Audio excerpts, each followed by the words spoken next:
Hello everyone, welcome to study tube. क्या हाल चाल, कैसे आप सभी। आशा करता हूँ आप सभी अच्छे होंगे और स्वागत करता हूँ मैं आप सभी का आपके इस यूट्यूब चैनल पे। दोस्तों, आपके आने वाले रेलवे ग्रुप डी एग्जाम के लिए नई वाली एनसीईआरटी से हम लोग नया चैप्टर कवर करने जा रहे हैं, डाइवर्सिटी एंड क्लासिफिकेशन।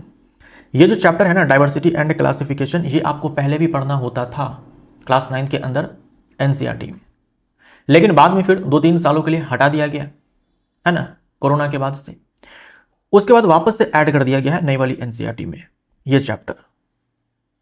तो इस चैप्टर का ये हमारा पहला क्लास है ना, पहला क्लास है। एक और क्लास आएगा इसमें और ये पूरा चैप्टर आपका कंप्लीट हो जाएगा। तो डाइवर्सिटी एंड क्लासिफिकेशन में आज की इस क्लास में हम लोग डाइवर्सिटी को कंप्लीट करेंगे, है ना, डाइवर्सिटी को कंप्लीट करेंगे। अभी आपके एग्जाम में 15 दिन का समय है, तो जो भी समय है उसमें हम लोग नई वाली एनसीईआरटी में जो नए चैप्टर्स ऐड हुए हैं और जो नए टॉपिक्स ऐड हुए हैं उनको हम लोग कवर कर लेंगे। आपके मन में ये सवाल आएगा, क्या नई वाली एनसीईआरटी से सवाल पूछे जाएंगे?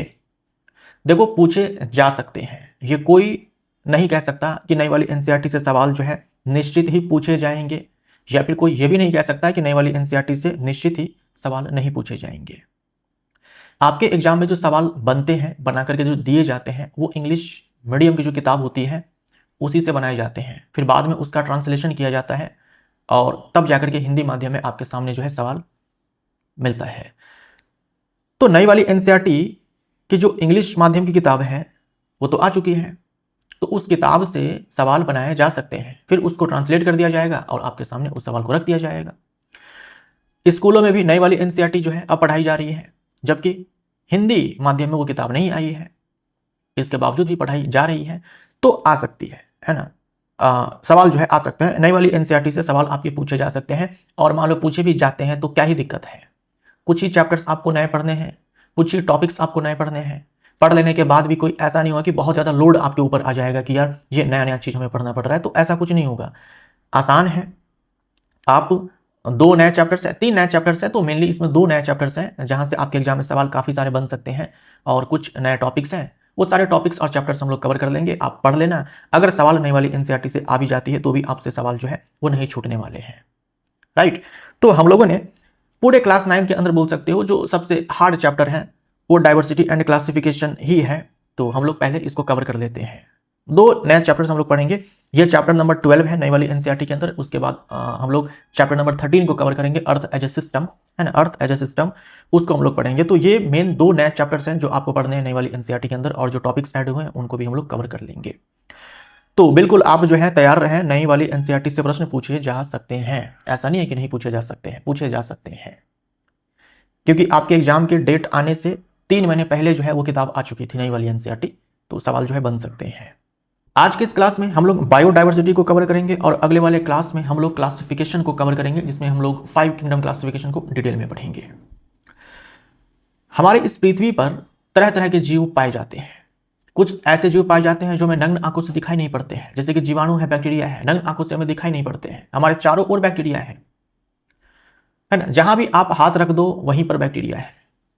आपके बॉडी पे बैक्टीरिया है, आपके बॉडी के भीतर बैक्टीरिया है, मिट्टी में बैक्टीरिया है, हवा में बैक्टीरिया है, पानी में बैक्टीरिया है ना। जहां कोई जीव जीवित नहीं रह सकता है वहां भी बैक्टीरिया है। तो सिर्फ बैक्टीरिया ही नहीं, और भी अन्य प्रकार के जीव हो सकते हैं जो हमें नग्न आंखों से दिखाई नहीं पड़ रहे हैं, जबकि कुछ जीव ऐसे होते हैं जो बहुत ही बड़े होते हैं, दूर से ही दिख जाते हैं। जैसे कि जंतुओं में हम हाथी ले लेते हैं, है ना, ऊंट ले लेते हैं, जिराफ ले लेते हैं, दूर से ही दिख जाते हैं, बड़े बड़े होते हैं। वृक्षों में जैसे कि सिकुआ है ना, बरगद का वृक्ष आपने देखा होगा, पीपल का वृक्ष आपने देखा होगा, बड़े होते हैं। सबसे लंबा वृक्ष सिकुआ होता है जो कि जिम्नोस्पर्म है, बड़े वृक्ष है। तो पृथ्वी पर सूक्ष्म जीवों से लेकर के विशाल वृक्षों और बड़े जीवों तक अनेक प्रकार के जीव पाए जाते हैं। जीव विभिन्न आवासों में रहते हैं। ऐसा नहीं है कि हर जीव जो है एक ही प्रकार के क्षेत्र में रहते हैं। हिमालय के बर्फीले पर्वत अगर हम देखें, यहां भी आपको कुछ जीव मिलेंगे। राजस्थान का गर्म रेगिस्तान है, यहां भी आपको कुछ जीव मिल जाएंगे। समुद्र के भीतर आपको तरह तरह के जीव मिलेंगे, शैवाल आपको मिलेंगे, बैक्टीरिया तो हर जगह मौजूद है, वो तो मिलेंगे ही, है ना, प्रवाल भित्तियां ये आपको मिलेंगे। तो पृथ्वी पर अनेक प्रकार के जीव हैं, सूक्ष्म जीव हैं, विशाल जीव हैं, और पृथ्वी पर अलग अलग प्रकार के क्षेत्र हैं, हर क्षेत्र में जीव हैं। इसी को कहा जाता है ना बायोडाइवर्सिटी। बायोडाइवर्सिटी जीव की इस विविधता को जैव विविधता कहते हैं। कहीं शादी में हम लोग जाते हैं, देखते हैं कि बहुत प्रकार के जो है डिशेज है, पकवान है, बोलते हैं कि यार क्या अलग अलग वैरायटी के खाने थे, है ना। वो भी अपने आप में क्या एक डाइवर्सिटी है खाने को लेकर के, है ना, कि 156 प्रकार के पकवान थे, 156 प्रकार के जो है डिशेज थे। तो 156 प्रकार जो हम लोगों ने बोला, यानी कि अलग अलग प्रकार के मिठाई के ही कई सारे वैरायटी थे। तो जब हम डाइवर्सिटी की बात कर रहे हैं तो हम लोग बेसिकली वैरायटी की ही बात कर रहे हैं कि अलग अलग वैरायटी के जीव हैं, अलग अलग वैरायटी के जीव हैं। कुछ वैरायटी तो ऐसे हैं जो बर्फ में भी रह लेते हैं, कुछ वैरायटी तो ऐसे हैं जो रेगिस्तान में भी रह लेते हैं जहां पानी की कमी है ना, गर्मी ज्यादा है। कुछ वैरायटी तो ऐसे हैं जो समुद्र के भीतर रह लेते हैं, इतने हाई प्रेशर पे रह लेते हैं। कुछ जीव हवा में रह लेते हैं। तो वैरायटी की ही बात करते हैं। लेकिन हम लोग यहां पर क्या है कि सजीवों की बात कर रहे हैं, जीवों की बात कर रहे हैं, तो हम लोगों ने कह दिया बायोडाइवर्सिटी, यानी जीव जो अलग अलग प्रकार है ना, जीवों के अलग अलग वैरायटी। बायोडाइवर्सिटी मतलब जीवों के अलग अलग वैरायटी, जीवों की वैरायटी, है ना। जैव विविधता बायोडाइवर्सिटी यानी जो सजीव है उनके अलग अलग जो वैरायटी है। ठीक, तो इस धरती पर जो अलग अलग प्रकार के जीव हैं, तरह तरह के जीव हैं, वही है बायोडाइवर्सिटी, वही है बायोडाइवर्सिटी। जंतु में अनेक प्रकार के जंतु हैं, सूक्ष्म जीव में अनेक प्रकार के सूक्ष्म जीव हैं। अगर हम पेड़ पौधों की बात करते हैं तो अनेक पेड़ प्रकार के पौधे हैं। कुछ पौधों का इस्तेमाल हम लोग औषधि के लिए करते हैं, कुछ पौधों से हम लोग दूर भागते हैं कि नहीं नहीं इसके अगर इसका रस लग गया तो हमें घाव हो जाएगा। कुछ पौधे ऐसे होते हैं जिनमें कांटे दिखाई पड़ते हैं। तरह तरह के प्लांट्स भी हैं, तो प्लांट में भी डाइवर्सिटी है, एनिमल्स में भी डाइवर्सिटी है, जो माइक्रो ऑर्गेनिजम्स हैं, सूक्ष्म जीव हैं, उनमें भी डाइवर्सिटी है। तो यही होता है बायोडाइवर्सिटी, विभिन्न प्रकार के जीवों का पाया जाना। और ये जो जैव विविधता है पृथ्वी पर जीवन के लिए अत्यंत आवश्यक है। अब सोच कर देखिए, नेचर ने ये अलग अलग प्रकार के जीवों को क्यों बनाया, क्यों नहीं एक ही प्रकार के जीवों को बनाया, क्यों नहीं इस धरती पर केवल प्लांट्स बना दिए, क्यों नहीं इस धरती पर केवल एनिमल्स बना दिए, क्यों ऐसे सूक्ष्म जीव बनाए हैं जो दिखाई नहीं पड़ रहे हैं, क्या काम है उनका भाई। इतने जायंट एनिमल्स या फिर जो ट्रीज हैं, बड़े बड़े जो वृक्ष हैं, जंतु हैं, उनको बनाने का क्या फायदा है। क्योंकि पृथ्वी पर जीवन के लिए ये जो पूरा डाइवर्सिटी देखने को मिल रहा है, तरह तरह के जो जीव देखने को मिल रहे हैं, ये जरूरी है। हर जीव, चाहे वो हमें नग्न आंखों से दिखाई पड़ रहे हैं या नहीं पड़ रहे हैं, सबका इस अर्थ पे लाइफ को बनाए रखने के लिए कुछ ना कुछ रोल है, सबका कुछ ना कुछ योगदान है। तभी जाकर के नेचर ने इन सारे ही क्रिएचर्स को डेवलप किया है, बनाया है। प्रत्येक जीव प्रकृति के संतुलन और उसके सुचारू संचालन में महत्वपूर्ण भूमिका निभाता है। भले ही आपको ये समझ में नहीं आ रहा होगा, है ना, कि यार कैसे बैक्टीरिया है, कैसे तरह तरह के जीव जो है ये अर्थ पे लाइफ को मेंटेन करने के लिए अपना योगदान देता है, लेकिन सबका अपना कुछ ना कुछ रोल है। खाद्य श्रृंखला आपने पढ़ा होगा, है ना, सबसे बढ़िया एक उदाहरण है ये जानने के लिए कि जीव जो है एक दूसरे पर डिपेंडेंट है ना। खाद्य श्रृंखला में कई सारे जो पोषक स्तर होते हैं, किसी भी पोषक स्तर के सारे जीव को आप मार दो, देखो वो पूरा पोषक स्तर, पूरा जो फूड चैन है वो डिस्टर्ब होगा, फूड वेब डिस्टर्ब होगा, और जीव जो है वो जीवित नहीं रह पाएंगे। सारे शाकाहारी को मार दो, फिर जो मांसाहारी वो कैसे जीवित रहेंगे। सारे शाकाहारी को मार दो, सारे मांसाहारी को मार दो, सारे जीव को मार दो, जो सूक्ष्म जीव है भाई वो कैसे जीवित रहेंगे। तो प्रत्येक जीव का ना कुछ रोल है नेचर को बैलेंस करके रखने में, लाइफ को मेंटेन करके रखने में हमारे अर्थ के ऊपर। भले ही डायरेक्ट वे में आपको उससे बेनिफिट मिल रहा हो या ना मिल रहा हो, लेकिन सबका अपना कुछ ना कुछ रोल है। जैसे हमारे बॉडी के अंदर हर कोशिका जो है अपना कुछ ना कुछ योगदान दे रही है, कुछ ना कुछ रोल प्ले कर रही है, काम कर रही है, तभी जाकर के हम आज जीवित हैं। ठीक वैसे ही मान लो ना, ये जो तरह तरह के जीव हैं, चाहे हमें नग्न आंखों से दिखाई पड़ रहे हैं चाहे नहीं दिखाई पड़ रहे हैं, सबका अपना कुछ ना कुछ रोल है इस नेचर में, जिसके कारण ये पूरा का पूरा नेचर जो है बैलेंस्ड है। जैसे महासागरों में ना सूक्ष्म शैवाल पाए जाते हैं, और ये सूक्ष्म शैवाल जो होते हैं ये ऑक्सीजन प्रोड्यूस करते हैं, ये जो है ऑक्सीजन का उत्पादन करते हैं। और आपको हैरानी जो है वो होगी कि महासागरों में जो शैवाल पाए जाते हैं ना, वही इस धरती पर जो ऑक्सीजन की मात्रा है उसमें से अधिकांश ऑक्सीजन जो है यही प्रोड्यूस करते हैं। केवल समुद्र में पाए जाने वाले जो शैवाल होते हैं वो लगभग आधा ऑक्सीजन जो इस धरती पर मौजूद है, उसका लगभग आधा ऑक्सीजन जो है ये सूक्ष्म शैवाल जो महासागरों में पाए जाते हैं, इनके द्वारा जो है उत्पादन की जाती है। तो पृथ्वी का ऑक्सीजन का मुख्य स्रोत है ना। महासागरों में उपस्थित सूक्ष्म शैवाल जो होते हैं हमारे सांस में ली जाने वाली अधिकांश ऑक्सीजन का उत्पादन करते हैं। इस अर्थ पे जो भी ऑक्सीजन है उसका लगभग 50% ऑक्सीजन जो है ये माइक्रोस्कोपिक एल्गी जो होते हैं, जो महासागरों में पाए जा रहे हैं, वही बनाते हैं। देखो कितना ज़्यादा इंपॉर्टेंट रोल है इस एल्गी का, शैवाल का। अगर हम बात करते हैं कवक और जीवाणु की, इन्हें कहा जाता है प्रकृति का सफाई कर्मी। प्रकृति का सफाई कर्मी कहा जाता है। क्यों कहा जाता है? जैसे मान लो कोई जीव है, मर गया, ये जीव जंतु भी हो सकते हैं, वृक्ष भी, है ना। कोई पेड़ पौधा है, डंड कर गया, या फिर वृक्ष है, कुछ पत्तियां जो है टूट करके गिर गई, कुछ टहनी जो है वो टूट करके गिर गई।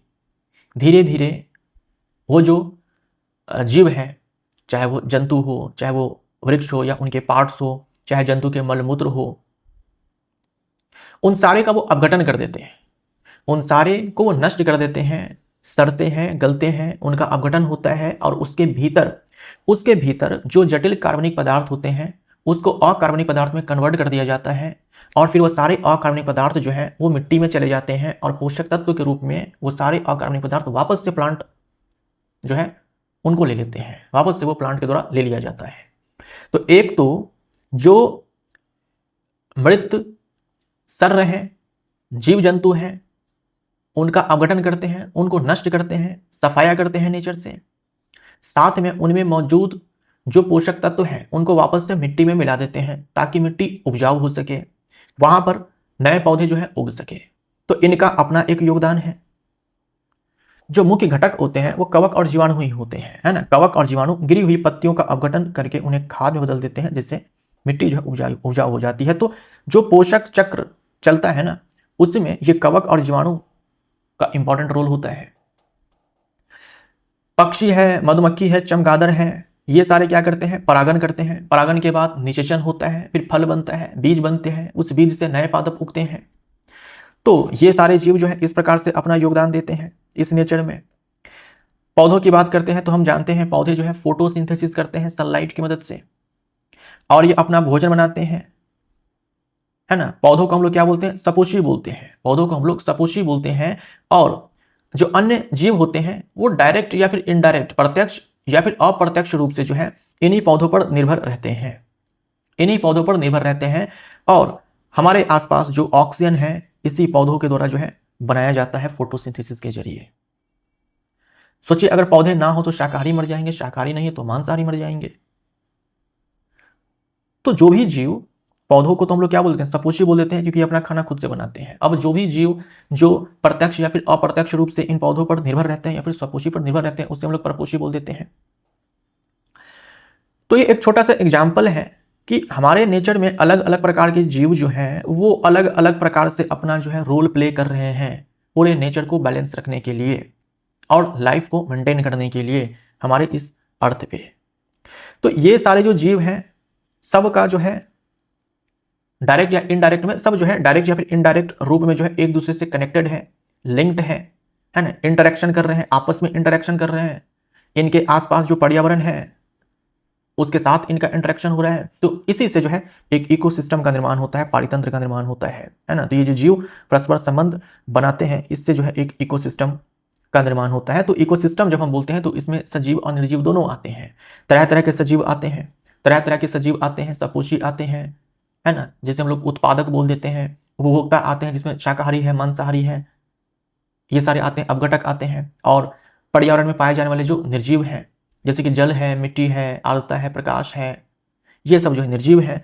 तो एक पारितंत्र में बायोटिक कंपोनेंट्स भी होते हैं, बायोटिक कंपोनेंट्स भी होते हैं और एबायोटिक कंपोनेंट्स भी होते हैं, है ना। एबायोटिक कंपोनेंट्स भी होते हैं, है ना। एबायोटिक बोले तो जो अजैविक घटक है और बायोटिक बोले तो जो जैविक घटक है। तो जैविक घटक यानी कि सारे सजीव आपस में इंटरेक्ट करते हैं डायरेक्ट या फिर इनडायरेक्ट वे में, और साथ में जो उनके चारों ओर जो एबायोटिक कंपोनेंट्स हैं, चाहे वो जल हो, मिट्टी हो, आर्द्रता हो, है ना, प्रकाश हो, इनके साथ इंटरेक्ट करते हैं और इसी से जो है पूरा एक इकोसिस्टम जो है तैयार होता है। तो एक इकोसिस्टम में आपको सजीव और निर्जीव दोनों के दोनों मिलते हैं, सब आपस में एक दूसरे से इंटरेक्ट करते हैं। अगर हम मनुष्यों की बात करते हैं तो हम लोग भी जो है बायोडाइवर्सिटी के ऊपर डिपेंडेंट है। सोच कर देखिए कि एक ही प्रकार के अगर पौधे होते हैं तो फिर हम कैसे जीवित रहते हैं। हम लोग कुछ पौधों का इस्तेमाल जो है करते हैं फलों के रूप में, फल खाते हैं वहाँ से। कुछ का इस्तेमाल हम लोग सब्जियों के लिए करते हैं, कुछ का इस्तेमाल हम लोग दवाइयों के लिए करते हैं, और कुछ को तो हम लोग पूजा भी करते हैं, पवित्र मानते हैं। तो अलग अलग प्रकार के जो पौधे हैं उनका अलग अलग रोल है हमारे लाइफ में। कैसे हुआ? डाइवर्सिटी है। एक ही प्रकार के प्लांट्स होते हैं तो फिर ये चीज़ देखने को नहीं मिलता, हमें एक ही प्रकार के प्लांट पर डिपेंडेंट रहना पड़ता और शायद हम लोग जीवित नहीं रह पाते। तो मनुष्य भी जो है चाहे भोजन हो, आवास हो, औषधि हो, आजीविका हो, इसके लिए बायोडाइवर्सिटी पर डिपेंडेंट रहते हैं। अगर हम किसानों की बात करते हैं तो किसान सदियों से किसान जो है अपने व्यवहारिक ज्ञान का उपयोग करके क्या करते हैं, ये उपयोगी गुणों वाली विभिन्न फसल किस्मों का संरक्षण करते आए हैं। विविध फसल किस्मों के विशेष गुण, यानी जब हम क्रॉप वैरायटी की बात करते हैं तो क्रॉप वैरायटी के अंदर कौन कौन से गुण आते हैं। आप कौन से वैरायटी को उगाना चाहेंगे? मान लो आप एक किसान होते हैं तो आप कौन से फसल किस्म को उगाना चाहते हैं? वैसे फसल किस्म को उगाना चाहते हैं जिसको पानी की आवश्यकता ज़्यादा है, या फिर वैसे जिन्हें पानी की आवश्यकता कम है, कम पानी मिले तो भी जो फसल जो है वो अच्छे से उग जानी है। तो आप जो है सूखा सहनशीलता जो वैरायटी है आप उसको चुनते हैं कि पानी अगर कम भी हो तो भी फसल की पैदावार जो है वो अच्छी होनी चाहिए। तो जब हम फसल किस्म की बात करते हैं तो उनमें विशेष गुणों में जो है सूखा सहनशीलता, यानी कि कम पानी में भी अच्छी उपज दे, उसके बाद जल्दी कीटों से प्रभावित ना हो, बीमारियों से प्रभावित ना हो, है ना। मिट्टी में अगर पोषक तत्व की अगर थोड़ी कमी भी है तो भी कोई दिक्कत नहीं है, फसल की जो उपज है वो अच्छी हो जाएगी। तो ऐसे ऐसे जो वैरायटी मिलते आए हैं किसानों को सदियों से, उन्हें वो कंजर्व करके रखे हैं। तो ये कुछ पॉइंट्स आपको पढ़ते हैं नई वाली एनसीईआरटी के अंदर, तो ये सारे पॉइंट्स भी आप याद रखेंगे। और ये सब जो है जो इंप्रूवमेंट इन फूड रिसोर्सेज है उसके अंदर हम लोगों ने डिटेल में पढ़ा हुआ है। जीवों में अनेक समानताएं और भिन्नताएं पाई जाती हैं। जो पूरा बायोडाइवर्सिटी है इसमें तो बहुत प्रकार के जीव आते हैं ना, तो बहुत प्रकार के जीवों में कुछ जीव ऐसे हैं जिनमें आपको समानताएं अधिक देखने को मिलेंगी, कुछ ऐसे हैं जिनमें आपको भिन्नताएं आपस में अधिक देखने को मिलेंगी। तो जीवों में अनेक समानताएं और भिन्नताएं पाई जाती है। तो वैज्ञानिक क्या करते हैं कि जीवों का जो साझा लक्षण है उनको देखते हैं, उनको ताकते हैं, उनको निहारते हैं। साथ में जो उनका विकासीय संबंध है, यानी अलग अलग प्रकार के जो जीव हैं उनके पूर्वज क्या एक समान थे, एक ही प्रकार के पूर्वज से ये सब आए हैं या अलग अलग प्रकार के पूर्वज से आए हैं, उनको वो अध्ययन करते हैं। जो वैज्ञानिक है जीवों का साझा लक्षणों एवं विकासीय संबंधों के आधार पर जो है उनका वर्गीकरण करते हैं। विभिन्न प्रकार के जीव हैं, वो देखेंगे कि भाई किन में साझा लक्षण पाए जा रहे हैं, किन में साझा लक्षण नहीं पाए जा रहे हैं, उनके पूर्वज के साथ उनका जो है संबंध स्थापित करेंगे। इन्हीं को बोलते हैं विकासीय संबंध। विकासीय संबंध यानी कि इवोल्यूशन की दृष्टि से अगर हम पीछे चले जाएं तो भाई किन के पूर्वज कौन रहे होंगे, उन आधारों पर क्या करते हैं, जीव को ग्रुप्स में बांटते हैं। वर्गीकरण से क्या होता है? वर्गीकरण से जीवों के पारस्परिक संबंध और कार्य प्रणाली को समझने में सहायता मिलती है। जब हमने बांट दिया जीवों को अलग अलग रूप में, तो इससे जीवों के बीच क्या संबंध है, कैसे वो काम करते हैं, इससे समझने में जो सहायता मिलती है। और ये जो ज्ञान है, कौन सा, जीवों के बीच जो पारस्परिक संबंध है, जो उनकी कार्य प्रणाली है, ये जो ज्ञान है इससे पारितंत्र प्रबंधन, जैव विविधता संरक्षण और सतत कृषि जैसे क्षेत्रों में उपयोगी है। एक इकोसिस्टम को कैसे मैनेज किया जाना चाहिए, जो बायोडाइवर्सिटी है उसको कैसे बचा कर रखा जाना चाहिए, और सतत कृषि यानी कि सस्टेनेबल एग्रीकल्चर, यानी हम फसल भी उगाएं खूब सारे, फसल की उपज भी जो है अनाज भी हम खूब सारे उगाएं, और साथ में जो मिट्टी है, जो पर्यावरण है उसको नुकसान भी ना हो। सतत कृषि का मतलब क्या हुआ, फसल पैदावार भी जो है वो अच्छी होनी चाहिए और साथ में जो पर्यावरण है उसको नुकसान भी नहीं होना चाहिए, इसी को तो बोलते हैं सतत कृषि। ज्यादा फसल उगाने के चक्कर में अगर हम अपने पर्यावरण को नुकसान पहुंचाते हैं तो वो सतत कृषि नहीं है। अब आपको इस चैप्टर के अंदर एक टॉपिक पढ़ना है, India as a biodiversity hotspot. India as a biodiversity hotspot, Bharat जैव विविधता के हॉटस्पॉट के रूप में। आइए देखते हैं इसके अंदर क्या सब हमें पढ़ना है। हमारे देश का जो प्राकृतिक परिदृश्य है वो भी अत्यंत विविधतापूर्ण है।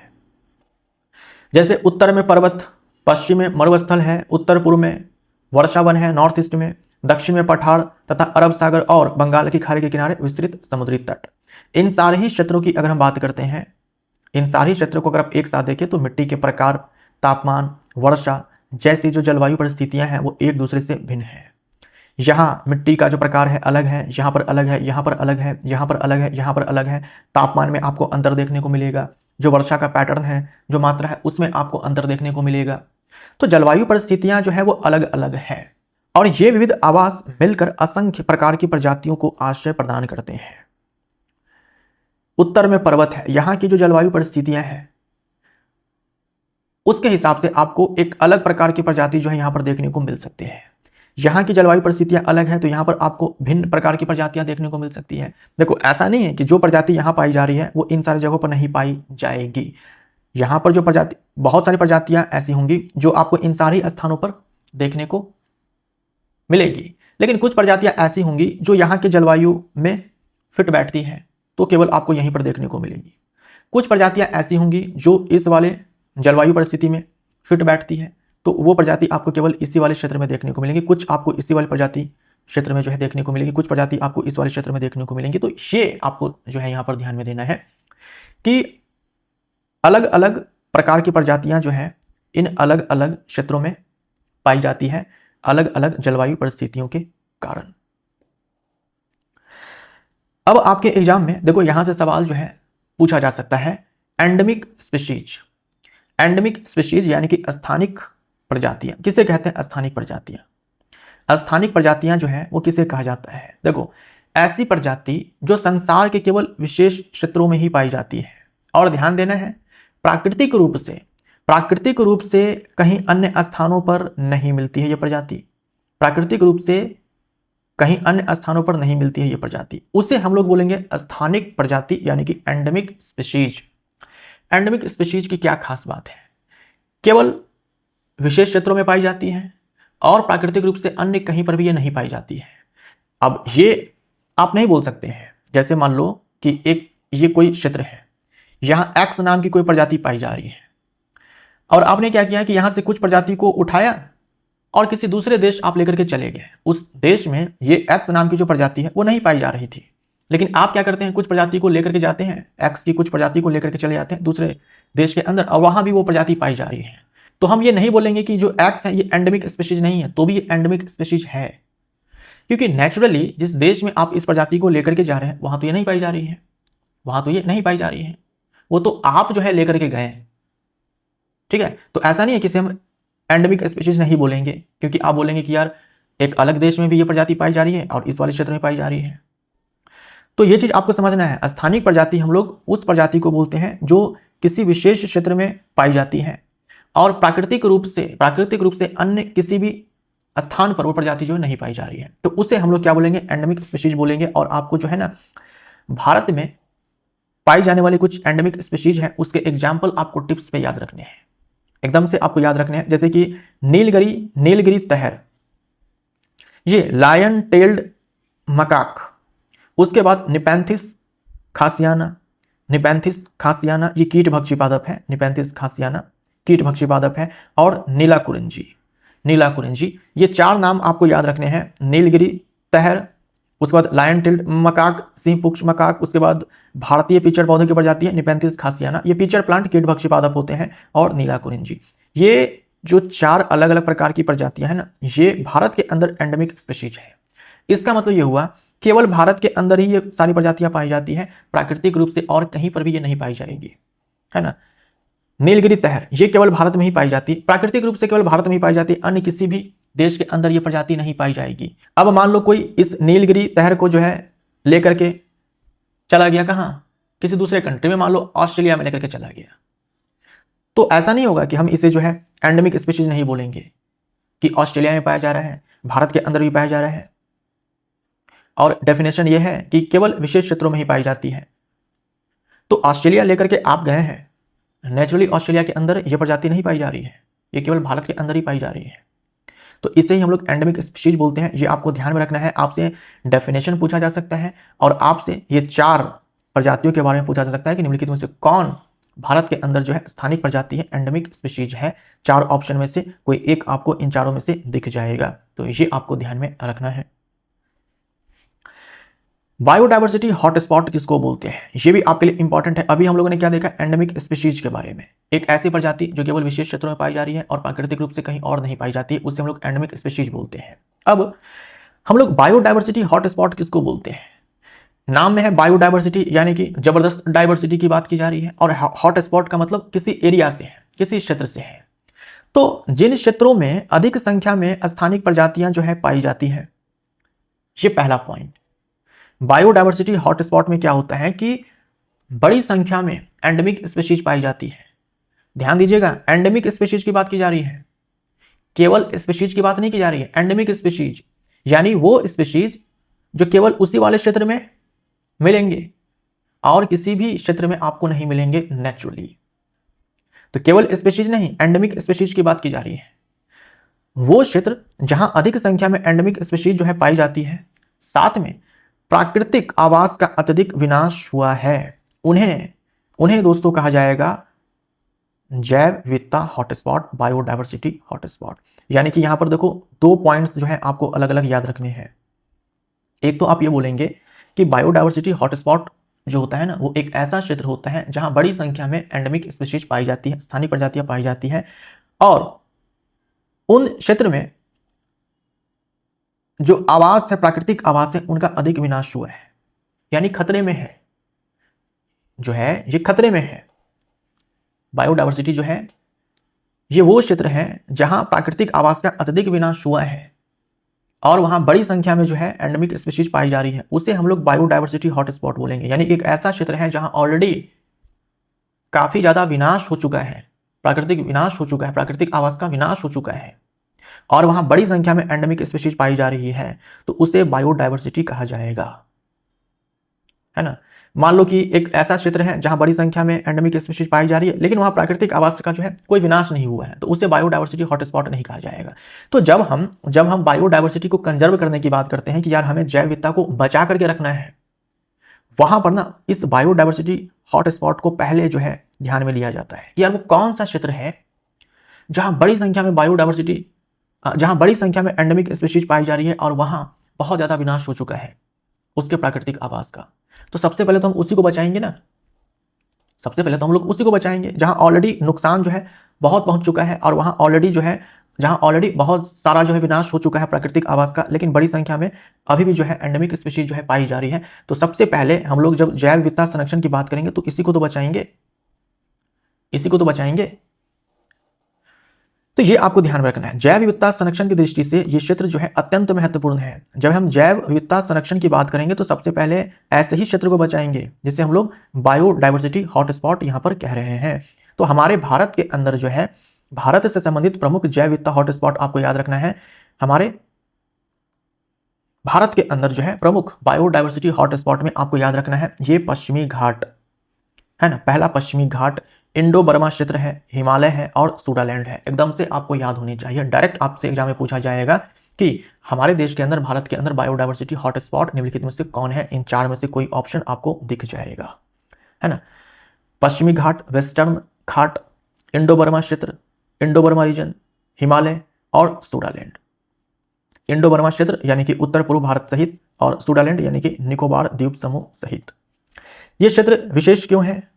क्योंकि जीवों की संख्या और विविधता समृद्ध है ना। बड़ी संख्या में एंडेमिक स्पीशीज यहां पाई जा रही है, तो इनका संरक्षण वैश्विक जैव विविधता के संरक्षण में सहायक है। इनका संरक्षण वैश्विक जैव विविधता के संरक्षण में सहायक है। क्यों आवश्यक है ना, क्यों आवश्यक है? क्योंकि हम लोगों ने स्टार्टिंग में ही चर्चा किया कि नेचर को बैलेंस करने के लिए डायवर्सिटी जरूरी है ना। पृथ्वी पर जीवन को बनाए रखने के लिए बायोडायवर्सिटी जरूरी है, तो जो जरूरी है उसको तो हमें बचाकर रखना ही होगा। खाद्य जाल को बनाए रखने के लिए, जो फूड वेब है जिसमें कई सारे फूड चेन्स आते हैं, उसको बनाए रखने के लिए, पारितंत्र को स्वस्थ और संतुलित बनाए रखने के लिए, जो इकोसिस्टम है उसको हेल्दी और बैलेंस बनाए रखने के लिए, भविष्य की पीढ़ियों के लिए, प्राकृतिक संसाधनों का संरक्षण के लिए। तो बायोडायवर्सिटी हॉटस्पॉट है क्या? हमारे देश के अंदर प्रमुख बायोडायवर्सिटी कौन कौन से हैं?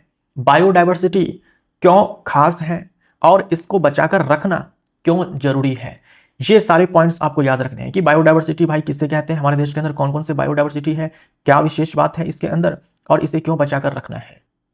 तो ये 4 पॉइंट्स के रूप में जो है आप बायोडाइवर्सिटी हॉटस्पॉट के बारे में याद रखेंगे। ठीक, इसके बाद आपको इस चैप्टर के अंदर पढ़ना है कि जो बायोडाइवर्सिटी है इसका विकास कैसे हुआ है। क्या ऐसा है क्या कि जब से पृथ्वी पर जीवन की उत्पत्ति हुई है तब से ये डाइवर्सिटी जो है वो पाई जा रही है, यानी जो तरह तरह के जीव जंतु, तरह तरह के पेड़ पौधे हैं जो आज के समय में हम देख रहे हैं, क्या स्टार्टिंग से ही जब से पृथ्वी पर जीवन की उत्पत्ति हुई है तभी से ये तरह तरह के जीव जंतु पेड़ पौधे पाए जा रहे हैं? तो ऐसा नहीं है। एक समय था जब पृथ्वी पर तो जीवन था ही नहीं, फिर जीवन की उत्पत्ति होती है एक कोशिका के रूप में। एक कोशिका के रूप में जो है, यानी एक कोशिकीय जीव जो है सबसे पहले इस धरती पर आते हैं, और उसके बाद जाकर के लाखों करोड़ों वर्ष बाद जो है हमें ये डाइवर्सिटी जो है वो देखने को मिल रही है। यानी ऐसा नहीं है कि जब से जीवन की उत्पत्ति हुई तभी से ये डाइवर्सिटी जो है वो एग्जिस्ट कर रही है, ये सारे जीव जंतु उस समय भी पाए जा रहे थे, तो ऐसा नहीं है। जब जीवन की उत्पत्ति हुई तब तो मात्र एक कोशिका के रूप में हुई थी जीवन की उत्पत्ति, उसके बाद जाकर के जो है इवोल्यूशन होता गया होता गया होता गया होता गया, और आज हमारे सामने ये डाइवर्सिटी देखने को मिल रही है। तो वर्तमान में जो हम बायोडाइवर्सिटी देख रहे हैं हमेशा से ऐसी नहीं थी, हमेशा से ऐसी नहीं थी। धीरे धीरे जो है ये डाइवर्सिटी जो है हमें देखने को मिली है। और कैसे डाइवर्सिटी, यानी कैसे ये इतने तरह तरह के जीव आए हैं इस धरती पर। इस धरती पर अलग अलग प्रजाति जो है पाई जा रही है, विभिन्न प्रकार की प्रजातियां पाई जा रही है। तो ये प्रजाति बनते कैसे हैं, प्रजाति बनते कैसे हैं? अच्छा, आज हम लोग इंसान हैं, आज से लाखों वर्ष बाद का जो इंसान होगा उसमें काफी सारे परिवर्तन आ गए होंगे। हो सकता है कि जो मानव है उसकी एक नई प्रजाति ही बन जाए। अभी मानव इंसानों की बस एक प्रजाति है, सेपियंस, होमोसेपियंस बोलते हैं ना, तो सेपियंस प्रजाति है, एकमात्र प्रजाति है इंसान की, सेपियंस। आज से आप लाखों वर्ष बाद चले जाएंगे, अगर मानव एग्जिस्ट करता रहा उस समय भी, तो हो सकता है कि इंसान की एक अलग प्रजाति देखने को मिले, सेपियंस के अलावा कोई अलग प्रजाति देखने को मिले। तो ये जो स्पेसिएशन है, ये जो नई प्रजाति का बनना होता है, कैसे होता है? नई प्रजाति का बनना जो होता है वो कैसे होता है? तो लैंगिक प्रजनन से होता है ना। एक जनक होता है, एक जनक जो है अपने बच्चे को पैदा करता है, तो उस बच्चे के भीतर जो है कुछ नई भिन्नताएं आती है, यानी कुछ नए लक्षण जो है उसके अंदर आते हैं, है ना। एक जनक है, इसके संतति उत्पन्न होंगे, कुछ नए लक्षण आएंगे। जब इससे नए संतति उत्पन्न होंगे तो फिर से इस वाले से नए लक्षण तो आएंगे ही। भाई इनसे जो नए लक्षण आए थे इसके अंदर, वो भी इसके अंदर पहुंचेंगे। तो हम ये बोल सकते हैं कि ये जो संतति है और ये वाला जो जनक था, इसके बीच में ज्यादा भिन्नता है। इसके संतति जब उत्पन्न होंगे तो उसके साथ और ज्यादा भिन्नता बढ़ जाएगी। इसके संतति उत्पन्न होंगे तो इस संतति, इस जीव और इसके बीच हम भिन्नता देखेंगे तो और भी ज्यादा भिन्नता आएगी। ऐसे समझो लाखों वर्ष के बाद जो जीव उत्पन्न होगा उसका कंपेयर करो आप इस वाले जीव से, काफी ज्यादा वेरिएशन आ चुका होगा, काफी ज्यादा वेरिएशन आ चुका होगा। इतना हो सकता है, इतना ना वेरिएशन आ गया हो कि हम उसे एक नई प्रजाति ही बोल दें कि यार ये एक नई प्रजाति बन गई है। क्योंकि ये जो जीव है और ये जो जीव है लाख वर्ष के बाद, इसमें काफी सारे वेरिएशन है, यानी कि समानताएं जो है अब जो है वो काफी कम हो गई, विभिन्नताएं ज्यादा हो गई है, तो हम इसको एक नई प्रजाति बोल सकते हैं। ठीक है, तो पीढ़ी दर पीढ़ी जो नए नए लक्षण आते हैं ना, वो जमा होते चले जाते हैं, जमा होते चले जाते हैं, और लाखों वर्ष के बाद ये नए लक्षण इतने न बन जाएंगे कि हम एक नई प्रजाति का नाम दे सकते हैं। तो जीवों में होने वाले छोटे छोटे अंतर, वेरिएशंस, उन्हें बदलते पर्यावरण के अनुसार अनुकूलन करने में सहायता करते हैं। अगर मान लो जनक से संतति में वेरिएशन अगर नहीं आएगा तो बदलते पर्यावरण में जो जीव है वो सर्वाइव भी नहीं कर पाएंगे, है ना। जब तक एक जीव के जनसंख्या में वैरायटी नहीं होगा, है ना, उनमें वेरिएशन नहीं होगा, तब तक क्या होगा कि बदलते पर्यावरण में जीव जो है वो प्रजाति जो है वो खुद को एग्जिस्ट जो है, प्रजाति जो है खुद को उस पर्यावरण में बना करके खुद को नहीं रख पाएगी। सारे के सारे अगर एक प्रजाति के अंदर सारे के सारे जो जीव हैं एक प्रजाति के अंदर सबके सब अगर एक जैसे हो जाएंगे तो पर्यावरण में अगर जरा सा बदलाव आएगा और उस बदलाव के कारण अगर एक जीव मरता है तो सारे जीव मर जाएंगे। भाई एक प्रजाति के अंदर मान लो कि लाखों की संख्या में जीव है, एक प्रजाति के अंदर लाखों की संख्या में जीव है, पर्यावरण में कुछ बदलाव हुआ जिससे एक जीव मर जा रहा है, इसका मतलब वो लाखों की संख्या में जीव है, सबके सब मर जाएंगे क्योंकि सभी सबके सब एक जैसे हैं। लेकिन अगर उस लाखों की संख्या में जो जीव है अगर उनमें थोड़े बहुत अंतर होंगे तो पर्यावरण में जो बदलाव होगा तो उस बदलाव को कुछ जीव जो है वो नहीं झेल पाएंगे, लेकिन कुछ तो झेल लेंगे, कुछ तो बच जाएंगे। अगर अधिकांश मर भी जाएंगे तो कुछ तो बच जाएंगे। क्यों बचेंगे? क्योंकि आपस में वेरिएशन थे उनमें, थोड़े बहुत जो है वेरिएशंस थे उनमें, जो पूरा पॉपुलेशन है उस प्रजाति का, उसमें अंतर जो है वेरिएशंस जो है वो पाई जा रही थी, जिसके कारण जो बदलते पर्यावरण में है कुछ जीव खुद को ढाल पाए और जो नहीं ढाल पाए वो मर गए। ठीक, अब जो बच गए हैं वो अपनी संतति, वो अपने बच्चे उत्पन्न करेंगे और उनके जो बच्चे होंगे वो उस बदले हुए पर्यावरण में आसानी से खुद को ढाल पाएंगे। तो ऐसे ही इवोल्यूशन होता है, ऐसे ही इवोल्यूशन होता है। बदलते पर्यावरण में जो लक्षण जीव को ढाल पाते हैं वो लक्षण जो है अगले पीढ़ी में जो है वो चलते चले जाते हैं, और जो लक्षण बदलते पर्यावरण में जीव को ढालने में मदद नहीं करते हैं वो जीव मर जाते हैं। तो उपयोगी परिवर्तन, देखो यहां पर बोला है उपयोगी परिवर्तन, यानी कुछ ऐसे परिवर्तन भी तो हुए होंगे ना जो अनुपयोगी रहे होंगे उस पर्यावरण के लिए, तो जीव मर जाएगा, जीव मर जाएगा। उपयोगी परिवर्तन अनेक पीढ़ियों तक संचित होते गए, जमा होते गए, जिससे नए नए जीवों का विकास हुआ, इवोल्यूशन हुआ, है ना। एक सिंगल सेल के रूप में जीवन जो है मौजूद था पृथ्वी के ऊपर, फिर क्या हुआ, इसके संतति उत्पन्न होते गए, उनमें वेरिएशन आता गया, है ना। फिर इतना वेरिएशन हो गया कि एक नई प्रजाति की जो है उत्पत्ति हो जाती है। फिर वो जो प्रजाति है भाई उसके जीव जो है संतति अपने उत्पन्न करेंगे, फिर लाखों करोड़ों वर्ष के बाद जो है नई प्रजाति उत्पन्न हो जाएगी। तो ऐसे ही जो है डाइवर्सिटी हमें नेचर में देखने को मिला है ना। तो आज की जैव विविधता लंबे समय तक हुए क्रमिक परिवर्तनों का परिणाम है। ऐसा नहीं है कि जब से पृथ्वी पर जीवन की उत्पत्ति हुई है तभी से जो है ये हमें बायोडाइवर्सिटी देखने को मिल रहा है या मौजूद था। जैव विविधता जीवों और उनके पर्यावरण के बीच पारस्परिक अंतः क्रियाओं से विकसित हुई है।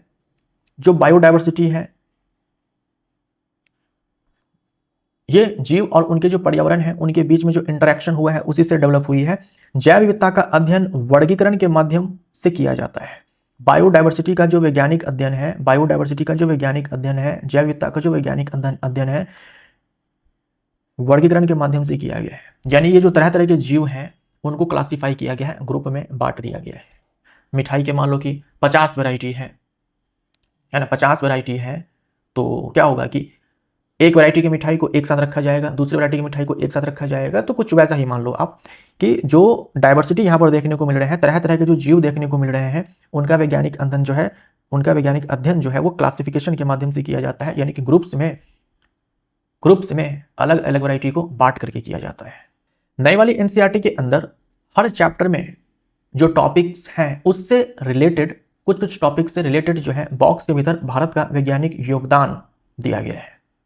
तो अभी हम लोग बायोडाइवर्सिटी के बारे में पढ़ रहे हैं, तो इससे रिलेटेड भारत का जो वैज्ञानिक योगदान रहा है उसको दिया गया है इस चैप्टर के अंदर। तो यहां से भी आपके एग्जाम में प्रश्न पूछे जा सकते हैं। जैसे एक प्राचीन तमिल साहित्य है जिसे संगम साहित्य कहा जाता है, मे बी आपने पढ़ा ही होगा आपने हिस्ट्री में, संगम साहित्य। तो इस संगम साहित्य में ना, संगम साहित्य में संगम तिनई की बात की गई है। तिनई का मतलब क्षेत्र होता है, तिनई का मतलब लैंडस्केप होता है, प्राकृतिक भूदृश्य होता है। तिनई का अर्थ क्या होता है? प्राकृतिक भूदृश्य होता है, या फिर पारिस्थितिक क्षेत्र आप बोल दो। तो संगम साहित्य जो कि तमिल साहित्य है, प्राचीन तमिल साहित्य है, आज से लगभग 2000 वर्ष पुराना साहित्य है, तब की बात है यहाँ पर। इसमें 5 प्रमुख तिनई की बात की गई है, 5 प्रमुख तिनई की बात की गई, यानी कि 5 प्रमुख पारिस्थितिक क्षेत्र की बात की गई है। आपको इन क्षेत्रों के बारे में याद नहीं रखना है, केवल आप यहाँ पर देख लो समझने के लिए। जैसे कुरिंजी तिनई है यानी कि पर्वतीय क्षेत्र, मुल्ले है यानी कि वन एवं चरगाह क्षेत्र, मरुतम है यानी कि उपजाऊ कृषि भूमि क्षेत्र, है ना, नैथल है यानी कि समुद्र तटीय क्षेत्र, और पाले है यानी कि शुष्क मरुस्थलीय क्षेत्र। अब पर्वतीय क्षेत्र में रहने वाले जो मानव होंगे वो किस पर डिपेंडेंट होंगे? पर्वतीय क्षेत्र में जो जीव जंतु पाए जा रहे हैं, पेड़ पौधे जो पाए जा रहे हैं भाई, उस पर डिपेंडेंट होंगे, है ना। तो शिकार करते होंगे, पहाड़ी जीवन व्यतीत करते होंगे। वन एवं चरगाह क्षेत्र, अब यहाँ पर जो मानव होंगे उनका संबंध किससे होगा? ये जो वन है, चारगाह है, यहाँ पर जो पाए जाने वाले जीव जंतु हैं, जो पेड़ पौधे हैं, उस पर डिपेंडेंट रहे होंगे। पशुपालन ये करते रहे होंगे ज़्यादा। उपजाऊ कृषि भूमि, इस वाले क्षेत्र में जो मानव रहे होंगे खेती बाड़ी करते होंगे। समुद्र तटीय क्षेत्र, यहाँ पर जो मानव रहे होंगे मछली पकड़ना, समुद्री व्यापार, ये इनका काम मुख्य रहा होगा। मरुस्थलीय क्षेत्र है, शुष्क क्षेत्र है, यहाँ कठिन जीवन ये लोग बिताते होंगे, लंबी यात्राएं जो है करते होंगे। तो प्राकृतिक क्षेत्र के हिसाब से, है ना, जो प्राकृतिक क्षेत्र है उसके हिसाब से जो मानव का जीवन है, संस्कृति है, आजीविका है, भावना है, ये सारे भी बदलते रहे होंगे। ये आज से 2000 वर्ष पहले की बात जो है यहाँ पर की जा रही है। मानव जीवन, संस्कृति, आजीविका और भावनाओं का वर्गीकरण किया गया है किसमें?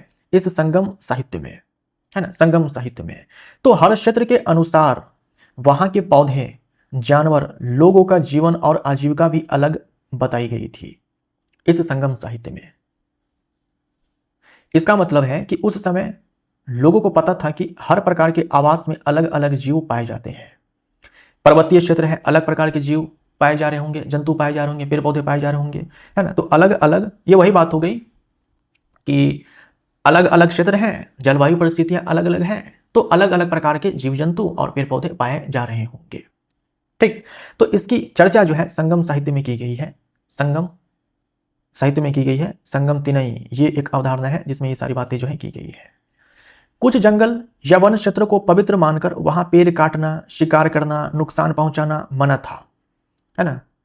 वनों की कटाई, जो जंगल है वहां पेड़ पौधों को काटना, उसमें पाए जाने वाले जो जीव जंतु हैं उनका शिकार करना मना था, पवित्र मानते थे, है ना, पवित्र मानते थे। तो इसका फायदा क्या होता था कि ना तो जंगल की कटाई हो रही है और ना ही उसमें पाए जाने वाले जो जीव जंतु हैं उनको नुकसान पहुंचाया जा रहा है, यानी कि वो सारे के सारे सुरक्षित हैं।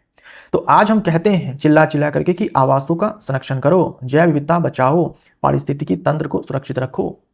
प्राचीन भारत में लोग इन्हीं बातों का पालन अपने रीति रिवाज और परंपराओं के माध्यम से कर रहे थे, है ना। वो इकोसिस्टम, इकोलॉजी, इन सब के बारे में स्टडी नहीं कर रहे थे, लेकिन जो उनके रीति रिवाज थे, जो परंपराएं थी, उन्हीं के जरिए जो है वो ये सारे काम कर रहे थे जो हम लोग आज चिल्ला चिल्ला करके कह रहे हैं बायोडाइवर्सिटी को कंजर्व करो। तो वो लोग भी कर रहे थे, बस अपने रीति रिवाज और परंपराओं के माध्यम से। तो माध्यम में परिवर्तन हुआ है ना, लेकिन जो लक्ष्य है वो वही है। जो आज हम लोग लक्ष्य प्राप्त करना चाहते हैं, जो हमारा लक्ष्य है, वही लक्ष्य उस समय मौजूद था, बस तरीके अलग अलग थे, है ना, तरीके अलग अलग थे। उन्होंने इसे इकोलॉजी का नाम नहीं दिया था, लेकिन ये सारे काम वो करते आ रहे थे, उस समय भी करते थे अपने रीति रिवाज और परंपराओं के माध्यम से। तो भारत का वैज्ञानिक योगदान ये रहा है बायोडाइवर्सिटी को लेकर के, है ना, बायोडाइवर्सिटी को लेकर के। तो ये आपको ध्यान में रखना है, संगम तिनई आपको याद रखना है, संगम साहित्य आपको याद रखना है। ठीक, हम लोगों ने थोड़ी देर पहले देखा कि जो जैव विविधता है इसका वैज्ञानिक अध्ययन वर्गीकरण के माध्यम से किया जाता है, यानी जो तरह तरह के जीव जंतु पाए जाते हैं वैज्ञानिकों ने इसे क्लासीफाई कर दिया है। आपको याद भी रखना होगा कि भाई इनको क्लासीफाई क्यों किया गया है, क्या हेल्प मिला इससे। तो अगला टॉपिक इसमें स्टार्ट होता है हाउ टू क्लासीफाई ऑर्गेनिजम्स। वैज्ञानिकों ने कैसे क्लासीफाई किया, इतने सारे तो जीव जंतु पाए जाते हैं इस धरती पे, तो आखिर वैज्ञानिकों ने इसको क्लासीफाई कैसे किया। कुछ तो आधार रहा होगा, कुछ तो बेस रहा होगा, जिसके हेल्प से वैज्ञानिकों ने जीव जंतुओं को क्लासीफाई किया होगा। यही आपको पढ़ना है, यही आपको पढ़ना है। वैज्ञानिकों ने जीवों को समूहों में वर्गीकृत करने के लिए अनेक प्रकार के लक्षणों का उपयोग किया है, अनेक प्रकार के लक्षणों का उपयोग किया है। वैज्ञानिक क्या करते हैं, सबसे पहले व्यापक और आसानी से दिखाई देने वाले लक्षणों का अध्ययन करते हैं, है ना। ये ऊपर ऊपर से बोल सकते हैं, ऊपर ऊपर से देख करके कि भाई कौन से जीव में कौन से लक्षण हमें समान दिखाई पड़ रहे हैं, कौन से असमान दिखाई पड़ रहे हैं, है ना। तो व्यापक, एक ब्रॉड लेवल पर जाकर के जो है व्यापक स्तर पर आसानी से दिखने वाले लक्षणों का वो अध्ययन करते हैं जीवों के बीच। उसके बाद वो और डिटेल में जाते हैं और भीतर घुसते हैं, है ना। उसके बाद और डिटेल में वो जाते हैं और माइक्रोस्कोपिक लेवल पर जाकर के वो लक्षणों का जो है अध्ययन करते हैं। आप बोले तो शायद आप भी यही करते हैं कि पहले यार बाहर से देख लो कि कौन एक जैसे दिख रहे हैं, तब जाकर के हम और गहराई में जाते हैं। ये तो बॉडी के बाहर से देख लिया, चलो अब भीतर जाकर के देखते हैं कि भाई इंटरनली इनके स्ट्रक्चर्स में क्या जो है सिमिलैरिटी है, क्या डिसिमिलैरिटी है। अब देखो कौन कौन से वो आधार हैं, कौन कौन से वो आधार हैं जिसके हेल्प से वैज्ञानिकों ने जीवों को क्लासिफाई किया है, वर्गीकृत किया है। सबसे पहले तो वो बाह्य लक्षण देख लेते हैं, एक्सटर्नल फीचर देख लेते हैं, यानी बाहर से दिखाई देने वाले जो गुण हैं, जैसे कि आकार है, आकृति है, शरीर की जो बनावट है वो, है ना, आकार है, आकृति है, शारीरिक संगठन है, ये सब बाहर से दिखाई देने वाले जो गुण हैं उनके आधार पर वर्गीकृत करते हैं। उसके बाद देखते हैं कि भाई मोड ऑफ न्यूट्रिशन क्या है, पोषण का प्रकार क्या है, सपोषी जीव कौन से हैं, परपोषी जीव कौन से हैं, ये वो देखते हैं। उसके बाद देखते हैं आंतरिक संरचना किसकी कैसी है, कंकाल की बनावट, अंगों की उपस्थिति या फिर अनुपस्थिति, ऊतकों की संरचना, इसको आधार वो मानते हैं और क्लासिफाई करते हैं। उसके बाद वो कोशिकीय संरचना को देखते हैं कि भाई कौन से जीव एक कोशिकीय हैं, कौन से जीव बहुकोशिकीय हैं, कौन से जीव प्रोकैरियोट है, कौन से यूकैरियोट है, किसमें कोशिका भित्ति पाई जा रही है, किसमें कोशिका भित्ति नहीं पाई जा रही है। ऐसे वो आधार बनाते हैं क्लासिफाई करने के लिए। इकोलॉजिकल रोल क्या है, कौन उत्पादक है, कौन उपभोक्ता है, कौन अपघटक है। उसके बाद जनन देखते हैं कि कौन अलैंगिक जनन कर रहे हैं, कौन लैंगिक जनन कर रहे हैं। अलैंगिक जनन वाले को एक साइड कर दो, लैंगिक जनन वाले को एक साइड कर दो। उत्पादक है एक साइड कर दो, उपभोक्ता है एक साइड कर दो, अपघटक है एक साइड कर दो। कौन से जीव है जिनकी कोशिकाओं में भित्ति पाई जा रही है उसको अलग रखो, जिसमें नहीं पाई जा रही उसको अलग रखो। और जेनेटिक सिमिलैरिटी, आनुवांशिक समानता, वंशानुगत लक्षणों में समानता, जिसका वैज्ञानिक डीएनए के अध्ययन के द्वारा विस्तृत विश्लेषण करते हैं। ठीक, तो देखो ये 7 प्रकार के आपको आधार जो है आपको दिए गए हैं इस बुक के अंदर, ये आपको ध्यान में रखना होगा। यहां से आपके एग्जाम में प्रश्न जो है निश्चित ही जब पूछे जाएंगे तो खूब सारे पूछे जाएंगे। तो इन विशेषताओं के आधार पर वैज्ञानिक जीवों के बीच पाई जाने वाली समानताओं और भिन्नताओं का अध्ययन करते हैं, उनको समझते हैं। अब देखो, जीवों में पाए जाने वाले समान लक्षण, जीवों में पाए जाने वाले समान लक्षण इस बात का संकेत देते हैं कि उनका विकास यानी कि इवोल्यूशन एक समान पूर्वज से हुआ है। आपसे एग्जाम में पूछा जा सकता है कि जीवों के बीच पाए जाने वाले जो समान लक्षण होते हैं वो किस बात का संकेत देते हैं, किधर वो संकेत कर रहे हैं, वो कुछ इस बात का संकेत देते हैं कि उनका विकास एक समान पूर्वज से हुआ होगा। भाई एक्स वाई जेड ये 3 प्रकार के जो है जीव हैं जिनमें समान लक्षण हमें देखने को मिल रहे हैं। तो हो सकता है कि इन तीनों ही जीवों का जो विकास है वो एक ही समान के पूर्वजों से हुआ हो। तो ये पॉइंट आपको ध्यान में रखना इंपॉर्टेंट है। हो सकता है कि आप नोटिस ना करें, इस पॉइंट के इंपॉर्टेंस को ना समझे, लेकिन आपको ये ध्यान में रखने हैं। तो हम लोगों ने देखा कि आखिर वैज्ञानिक ने जीवों का वर्गीकरण कैसे किया, किन किन आधार को उन्होंने लिया वर्गीकृत करने के लिए जीवों को। अब अगला टॉपिक आपको पढ़ना है कि आखिर ये जो क्लासिफिकेशन है वैज्ञानिकों ने किया ही क्यों, इसकी आवश्यकता जो है क्यों पड़ी, इसकी आवश्यकता क्यों पड़ी, वर्गीकरण की आवश्यकता ही आखिर क्यों पड़ी। वो तो चलो पढ़ लिया कि कैसे उन्होंने वर्गीकृत किया, लेकिन इसकी आवश्यकता ही क्यों आन पड़ी।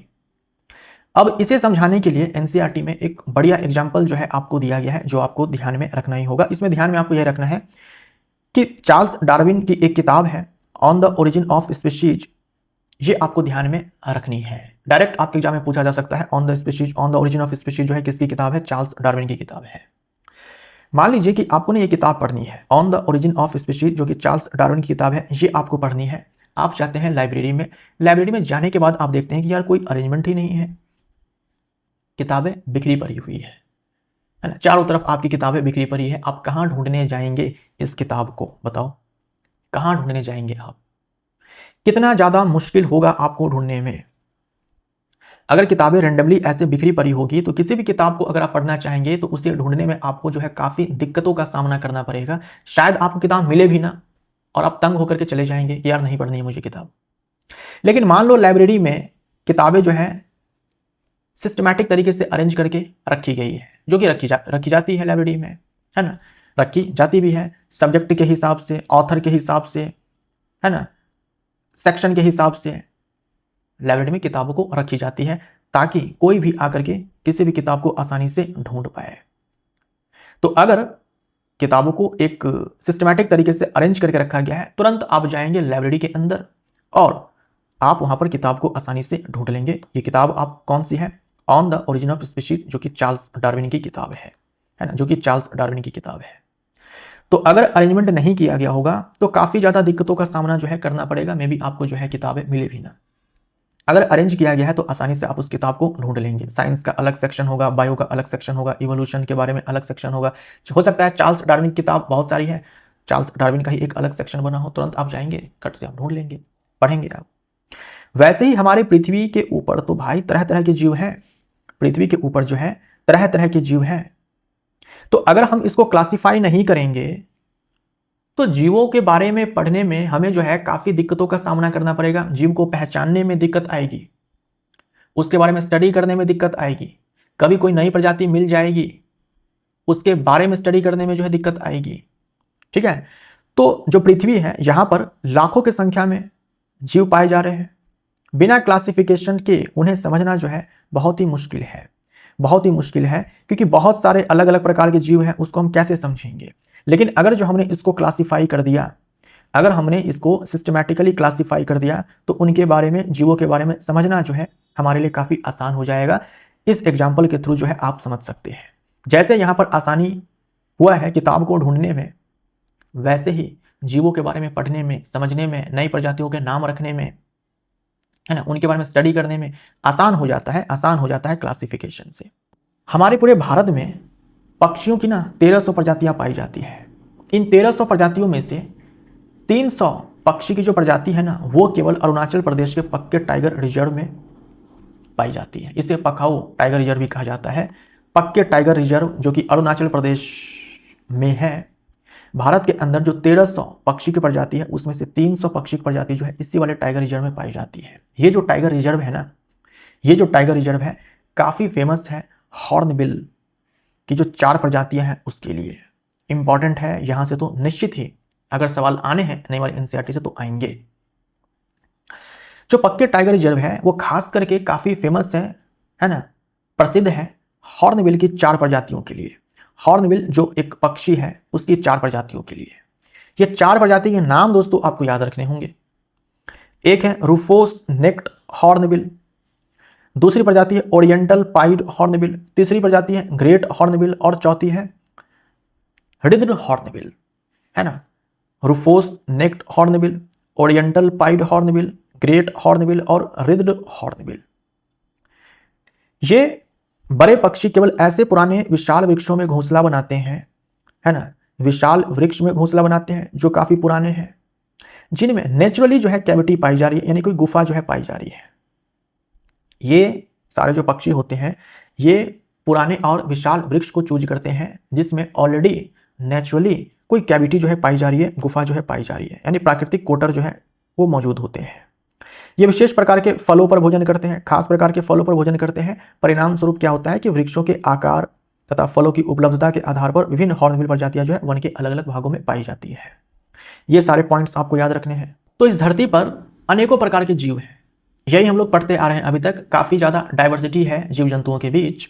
तो अनेक जीव अपने बाह्य लक्षण, आंतरिक संरचना और कोशिकीय संगठन में समानताएं प्रदर्शित करते हैं, जबकि इन्हीं सारे मामलों में अनेक जीव भिन्नताएं प्रदर्शित करते होंगे।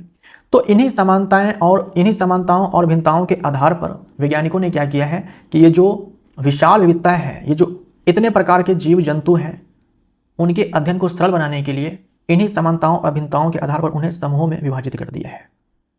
और ये जो जीवों का वैज्ञानिक समूहीकरण किया गया है, इसी को जैविक वर्गीकरण कहा जाता है, बायोलॉजिकल क्लासिफिकेशन कहा जाता है। तो आपने सबसे पहले ये पढ़ा था कि भाई क्लासीफाई कैसे किया, फिर पढ़ा आपने कि क्लासीफाई क्यों किया, क्यों आवश्यकता पड़ी। अब क्लासीफाई करने से आखिर क्या हेल्प मिला, है ना, जैविक वर्गीकरण के लाभ क्या है। तो ये सारे कुछ पॉइंट्स जो है आपको बुक में दिए गए हैं, ये आपको ध्यान में रखने होंगे। यहाँ से आपके एग्जाम में सवाल पूछे जा सकते हैं, आसान है, देख लो। तो जीवों के अध्ययन को अधिक सुव्यवस्थित और संगठित बनाता है ये क्लासिफिकेशन। जीवों के बीच क्या समानताएं हैं, क्या भिन्नताएं हैं, उन्हें समझने में जो है हेल्प मिलती है बायोलॉजिकल क्लासिफिकेशन से।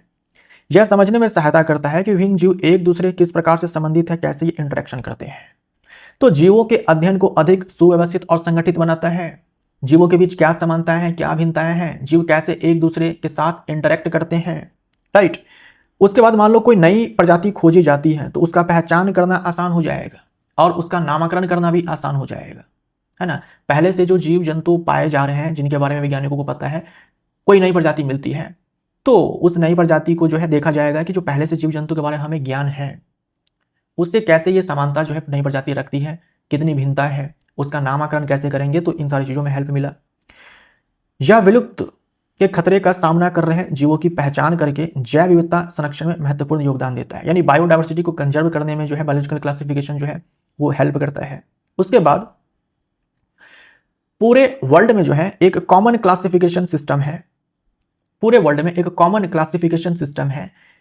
अगर पूरे वर्ल्ड में एक कॉमन क्लासिफिकेशन सिस्टम होगा तो उससे क्या होगा, जीवों के बारे में आसानी से चर्चा करने, जानकारी का आदान प्रदान करने, शोध कार्यों में सहयोग करने में जो है हेल्प मिलेगी, है ना। जो ये जैविक वर्गीकरण किया गया है, बायोलॉजिकल क्लासिफिकेशन जो किया गया है, अगर क्लासिफिकेशन करने का जो पूरा सिस्टम है अगर कॉमन है पूरे वर्ल्ड में, तो जीवों के बारे में वैज्ञानिकों के बीच, किसी भी जीव के बारे में वैज्ञानिक अगर आपस में बात करना चाहते हैं, चर्चा करना चाहते हैं, कोई एक्सपेरिमेंट करना चाहते हैं, तो इससे जो है काफ़ी हेल्प मिलेगा ना, क्योंकि पूरे वर्ल्ड में जो क्लासिफिकेशन का सिस्टम है वो एक समान है।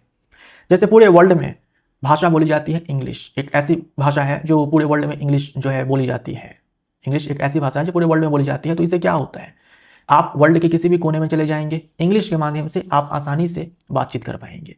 ठीक वही चीज़ आपसे यहाँ पर कहा जा रहा है कि अगर कॉमन क्लासिफिकेशन सिस्टम होगा तो वैज्ञानिक किसी जीव के ऊपर जो है आसानी से चर्चा कर पाएंगे। भारत के वैज्ञानिक अमेरिका के वैज्ञानिक से, है ना, ऑस्ट्रेलिया के वैज्ञानिक से, वैज्ञानिक आपस में किसी भी जीव के ऊपर आसानी से चर्चा कर पाएंगे, एक्सपेरिमेंट कर पाएंगे।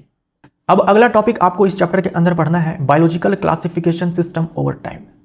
ये जो जैविक वर्गीकरण है, अलग अलग समय पर वैज्ञानिक जो है अलग अलग प्रकार से करते आ रहे हैं। तो हमें ना पढ़ना है 5 किंगडम क्लासिफिकेशन, लेकिन 5 किंगडम क्लासिफिकेशन से पहले 5 जगत वर्गीकरण से पहले 4 जगत वर्गीकरण आया होगा, उससे पहले 3 जगत वर्गीकरण आया होगा, उससे पहले 2 जगत वर्गीकरण आया होगा। तो यही चीज मैं आपसे कह रहा हूं कि अलग अलग समय में वर्गीकरण को लेकर के अलग अलग प्रयास जो है वो किए जाते रहे हैं। तो उनके बारे में जो है हम लोग अब आइए पढ़ते हैं। समय के साथ वैज्ञानिकों ने उपलब्ध ज्ञान के आधार पर, है ना, उस समय जो भी ज्ञान वैज्ञानिकों के पास मौजूद था उस आधार पर जैविक वर्गीकरण प्रणालियां जो है अलग अलग प्रकार की विकसित की गई है, बायोलॉजिकल क्लासिफिकेशन सिस्टम जो है विकसित की है। तो सबसे पहले तो आपको अरस्तु के बारे में ध्यान में रखना है, एरिस्टोटल के बारे में। देखो अरस्तु ने क्या किया था कि जीवों का वर्गीकरण किया था उसके आवास के आधार पर, है ना, उसके आवास के आधार पर कि वो कहाँ रहते हैं, जमीन पर रहते हैं, जल में रहते हैं, वायु में रहते हैं, इस आधार पर उन्होंने वर्गीकरण किया था।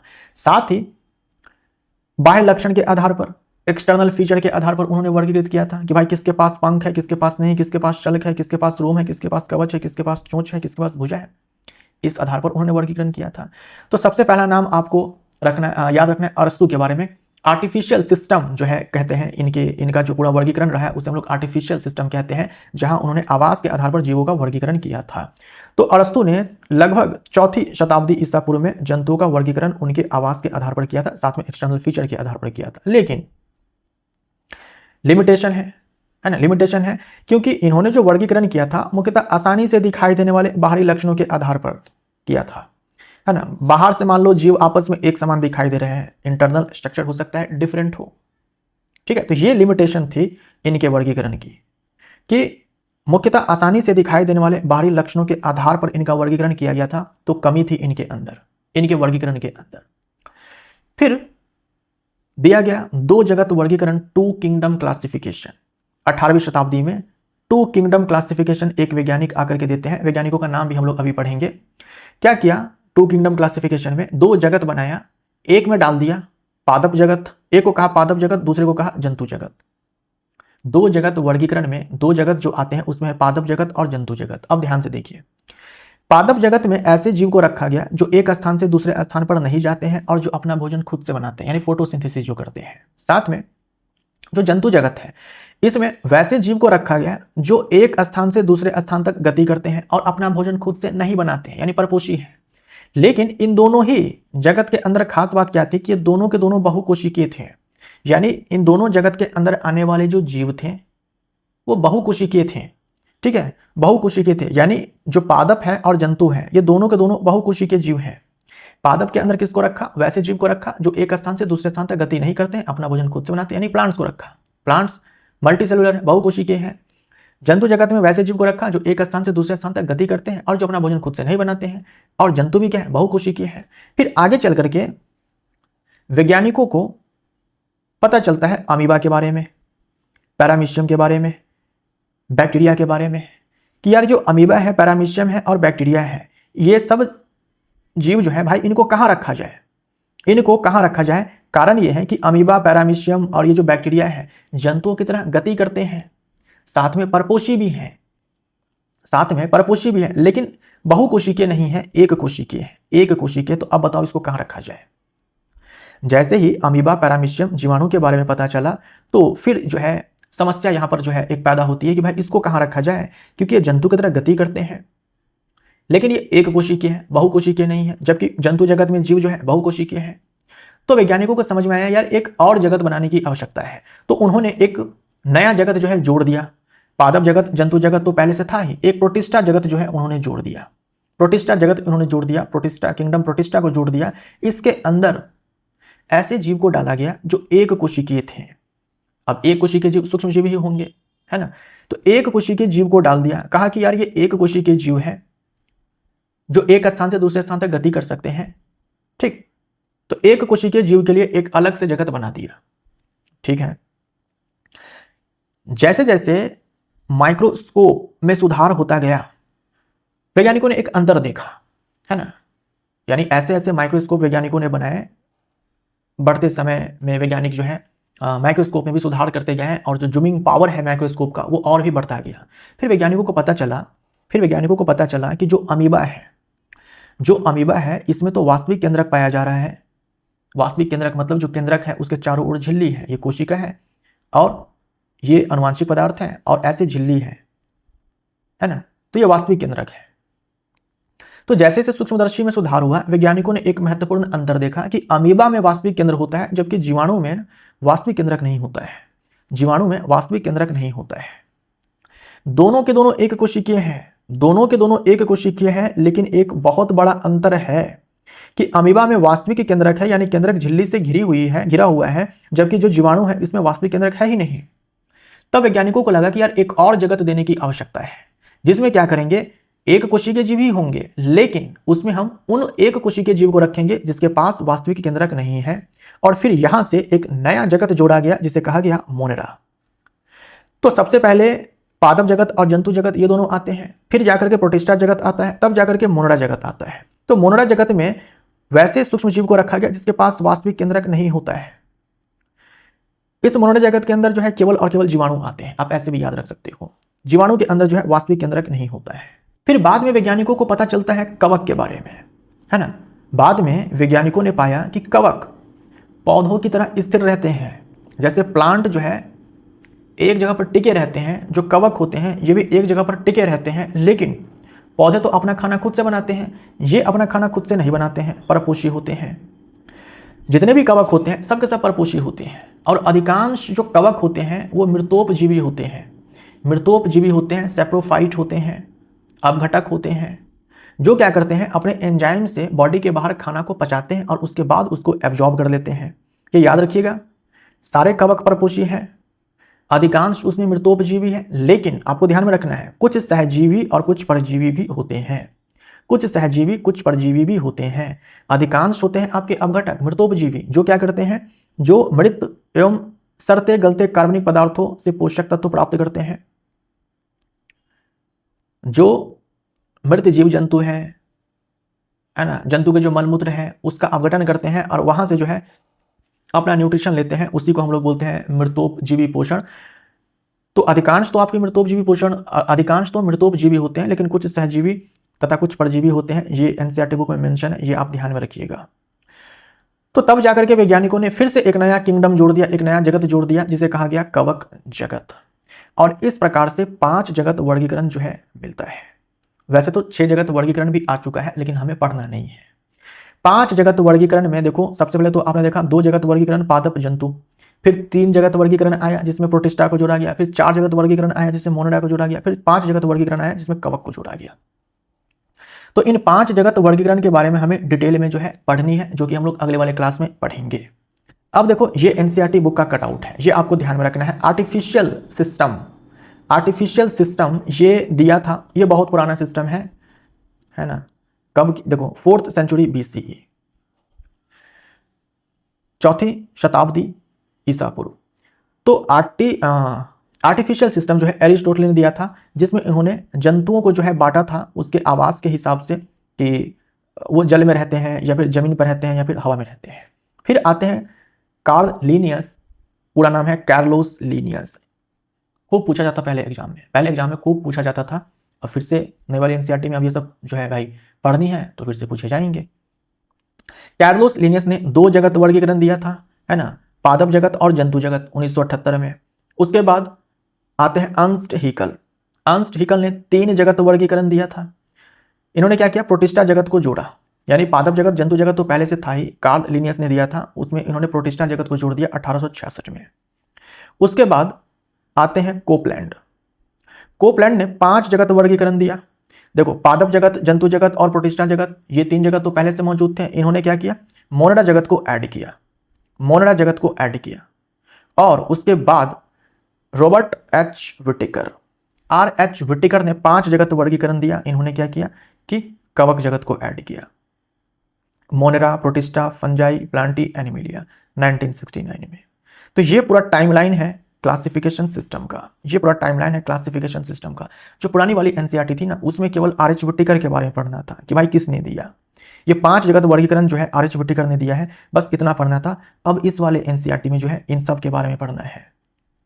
जो मेरा साइंस फाउंडेशन का कोर्स है, आप में से जिन्होंने भी लिया होगा आपको पता होगा कि ये सब मैंने आपको पढ़ा रखा है बायोलॉजिकल क्लासिफिकेशन चैप्टर में, कि कौन सा जगत जो है पहले आया, कौन सा बाद में आया, किस वैज्ञानिक ने दिया, ये सब हम लोगों ने ऑलरेडी पढ़ा हुआ है। तो अगर आप मेरे साइंस फाउंडेशन वाले बैच से हैं तो ये सब आपने पहले से पढ़ रखा होगा।